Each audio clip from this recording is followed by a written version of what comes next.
and welcome to the 9th episode of SITREP. Our third technical assault, called the Final Clash, is just around the corner. And this time we'll be testing the tactical depth of the game. Pure PvP matches, new combat system, no HQ management or PvE. And we'll try to crash our servers, so bring your friends, the more the better. The Tech Assault Final Clash starts on 24th of May at 8 PM Paris time. It's time to choose what tactics you are going to use, so let's check in with the dev team and hear about their favorite strategies.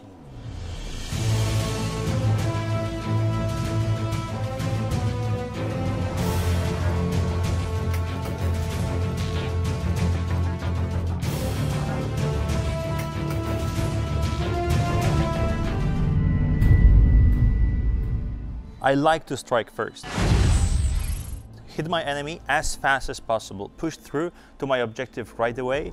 That might sound simple, but to win that way I need to think forward and predict my enemy's response. I prefer defensive tactics.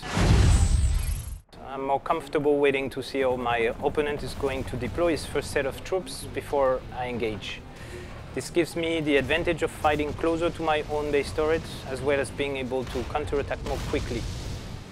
So in a word, my strategy is all about control. That means taking up links to gain initiative, leveling the playing field so my opponent can't get an advantage, and also deploying drones to overcome their heavy defences. Since I'm always on the offensive, I have to anticipate my opponent's moves and need to be prepared with a counter-strike.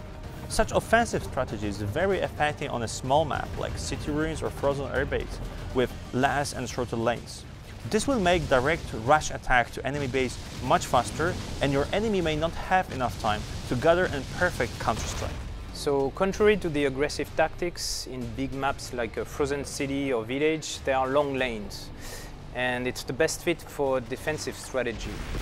It will give you more space and time to counter and use airstrike or air intercept to weaken the enemy attack. Since every map in the game is a little bit different, I tailor my strategy to fit the arena I'm fighting in. Some of the maps, like Arctic Valley, have lots of uplinks and bunkers, so what you want to do with those first is send your infantry to capture them before the enemy does. To make my tactics work, I choose commanders like Hanna Szustek with helicopters capable of strong damage dealing ability like aim strike, or someone like Captain Marcos Eich, whose tanks have a lot of staying power with ability like self shield.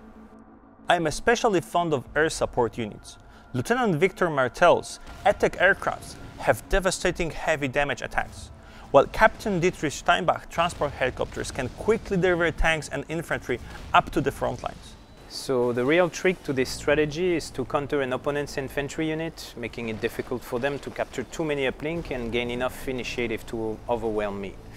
To do this, I often rely on airstrike units, bombing the enemy into the ground before they can reach their objectives. To succeed, I select commanders with good buffing or debuffing abilities, heroes like Officer Kotska and his Area Restore, which can heal nearby units, or his blend-in ability, which makes him harder to counterattack. If a map can handle a good number of artillery spots, like Freight Train Station, which actually has 3 in the middle area, then I can use them to rain down hot death on my enemies from a safe distance. One of the key components of this strategy is using the heroes. So there's Daniel Clary, who can use the ability Airborne, and that will send the units straight to the front line, and you can use that to get a surprise on the enemy as soon as there's an opportunity.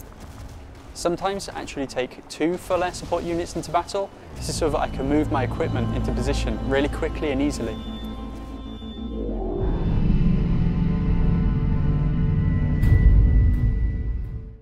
I take advantage of our new combat system. Getting into battle swiftly means I can spend my command points on deployments earlier. Once they regenerate, I will be able to activate my commander's abilities more often during a match than if I waited to engage. Once my opponent's first attack wave is broken, then I launch my counter-offensive, taking advantage of his weakened number and roll to victory. Basically, if you control the map, you've controlled your opponent.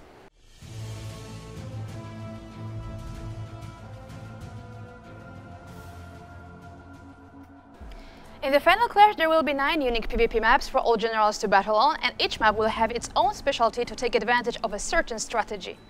So now we know how the developers are going to play and which commanders they will use. What will be your tactic? Will you be able to beat the devs? Come and check it out! Oh, and 1 hour before, at 7 p.m. Paris time, we'll host Twitch livestream with the devs. See you there and see you in game.